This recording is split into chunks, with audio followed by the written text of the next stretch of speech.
Daredevil born again का season 2 आ चुका है। मैंने एपिसोड 1 देख लिया है, तो आज के इस वीडियो में मैं तुम्हें सारी इंपॉर्टेंट डिटेल एक्सप्लेन करने वाला हूं। तो भाई वीडियो को पूरा एंड तक देखना एंड स्टार्ट करते हैं।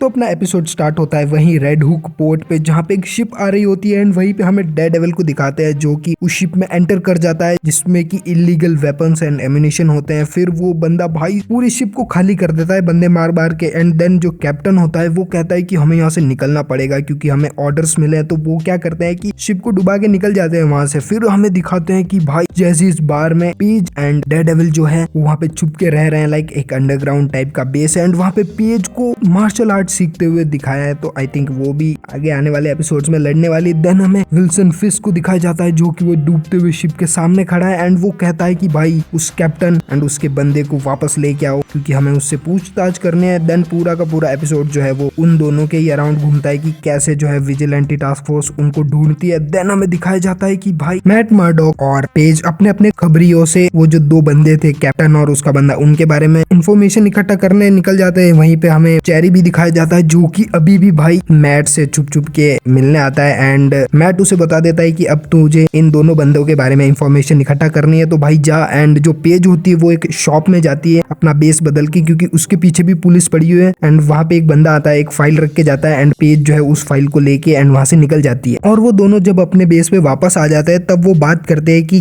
कैसे हम लोग फिस्क को सजा देंगे। एंड वहीं पे मैट बोलता है कि कानून उसे सजा देगा। तो वहाँ पे हमें दिखाया जाता है कि थोड़ी सी इन दोनों के बीच में टेंशन है, लाइक पेज चाहती है कि हम उसे मार डाले टाइप क्योंकि उसने बहुत बुरा किया है न्यूयॉर्क के साथ। इसी चीज से रिलेटेड फिस्क के ऑफिस में काउंसिल के बंदे आ जाते हैं जो कि उसे कहते हैं कि भाई तू जो ये सब कर रहा है ना, अपनी पावर का गलत इस्तेमाल, इसको बंद कर दे। फिर वहाँ पे एक बंदा आता है मिस्टर चार्ल्स करके, पता नहीं अब उसका रियल नेम क्या है आगे बताएंगे शायद। वो फिस्क के ऑफिस में आके बैठ जाता है एंड तभी उस टकले को फोन आता है एंड वो जो मिस्टर चार्ल्स होता है वो कहता है कि भाई तू ये फोन मिस नहीं करना चाहेगा। एंड जब वो फोन उठाता है उसे शायद बोला जाता है कि फिस्क के कामों में टांग मत अड़ा एंड वो चला जाता है। तो शायद वो बंदा कोई अंडरकवर एजेंट या शायद फिस्क का कोई काम वाला है क्योंकि हमें आगे दिखाया जाता है कि भाई फिस्क इससे हल्का फुल्का डरा हुआ है या फिर कह सकते हो कि इरिटेटेड है क्योंकि ये बंदा मतलब बहुत ही ज्यादा क्या कहते हैं फ्रैंक है, मतलब कि फिस्क से डर नहीं रहा है। ये हमें आगे एपिसोड में दिखाया जाता है। देन हमें एक बार का सीन दिखाया जाता है जिसमें कि विजिलेंटी टास्क फोर्स आके एंड वहाँ की जो लेडी होती है उसको बोलते हैं कि भाई तूने उस टकले बंदे को देखा है क्या जो कि कैप्टन है उस शिप का। तो वो बोलती है कि नहीं। तो फिर वो बंदा उसे झापड़ मार देता है एंड वो टकला बंदा वहां से भागने लग जाता है। तो वो बंदे उसे पकड़ लेते हैं। देन हमें सीन दिखाया जाता है कि वो पुलिस ऑफिसर उसे टॉर्चर कर रहा है एंड वो पूछता है कि भाई बता तेरे को क्या क्या पता है। तो वो बोलता है कि मुझे कुछ नहीं पता, जैसा मुझे कहा गया था मैंने वैसा कर दिया। फिर ये फिस्क का बंदा आता है एंड फिर इसे गोली मार के मार देता है भाई, जबकि इस बेचारे की तो कुछ गलती भी नहीं थी। इसे तो कहा गया था कि अगर डेयरडेविल आ जाए तो शिप डुबा देना, इसने डुबा दी। एंड फिर हमें जो दूसरा बंदा होता है उसका सीन दिखाया जाता है कि वो उसी लेडी के होटल के बाहर आके खाना खा रहा होता है एंड वो बताता है कि मैं वो बंदा हूँ, मुझे बचा लो। तो फिर वो लेडी उसे अपने होटल में अंदर ले जाके छुपा देती है एंड वो इसलिए क्योंकि मैट उन विजिलेंटी टास्क फोर्स वालों के बाद वहाँ पे आता है एंड उसे ये सब बताता है कि तुम्हें उनकी हेल्प करनी चाहिए। तो शायद वो लेडी उसे बचा लेती है। और हमें इस एपिसोड में ये स्वॉर्ड्समैन जो ये अमीर बंदा था ना जो कि विजिलेंटी है, इसकी भी स्टोरी दिखाई जाती है कि इसको पकड़ लिया है। एंड ये जो बंदी पहले वाले सीजन में मैट के साथ थी, इसका नाम मैं भूल गया, ये शायद इसकी लॉयर समथिंग कुछ है। तो ये इससे क्वेश्चंस पूछती है एंड वो कुछ कुछ लिखती जाती है कि ये हेट करता है अथॉरिटी को एंड ये फलाना फलाना। एंड इस बंदी को पता नहीं क्यों म्यूज दिखता रहता है बीच बीच में जो कि बॉर्न अगेन सीजन 1 में विलन था। एंड इसको बाद में फोन भी आता है इंटरव्यू के बाद कि भाई जो तूने क्वेश्चंस पूछे हैं ना उसमें से एक दो गलत कर दे ताकि हम लोग इसको पकड़ लें। एंड उसको फिर से म्यूज दिखता है एंड वो एक क्वेश्चन को रॉन्ग से हटा के राइट कर देती है एंड शायद एपिसोड 2 में दिखाया जाएगा कि वो इसी वजह से जेल में चला जाता है। एंड देन हमें एक सीन दिखाया जाता है जहाँ पे चेरी एक अपार्टमेंट रूम में है एंड वहाँ पे गाना वाना बज रहा है एंड वहाँ पे टास्क फोर्स आ जाती है जो कि उसको पकड़ लेती है एंड भाई घूसे उसे मारती है। चेरी बोलता है कि क्या गुदगुदी कर रहे हो, तो फिर भाई वो उसे ज्यादा ही पीटने लगते हैं। फिर डेयरडेविल आ जाता है भाई एंड सबकी धुलाई करता है बट उसे चेरी की हार्ट बीट सुनाई देती है जो कि कम हो रही है एंड फिर वो उसे फॉगी की याद आने लग जाती है एंड वो थोड़ा सा जोन आउट हो जाता है एंड वो उसे पकड़ लेते हैं एंड भाई फेस रिवील हो जाता है मैट मर्डॉक का। वो सब देख लेते हैं एंड भाई वो नीचे गिरा हुआ है चेरी भी एंड वो बंदे भाई उसे पकड़े हुए हैं। देन हमें दिखाया जाता है कि सारे बंदों को हेडशॉट लग गए एंड सारे के सारे बंदे मर गए। देन एक चाकू आता है जिसपे लिखा होता है योर वेलकम एंड वहाँ पे बुलजाई का लोगो होता है भाई। तो यार यही थी सारी डिटेल्स एंड एक्सप्लेनेशन एपिसोड 1 के लिए। तुम्हें ये वीडियो एंड मेरी एक्सप्लेनेशन कैसी लगी कमेंट्स में बताना। मैं मिलूंगा तुमसे नेक्स्ट वीडियो में।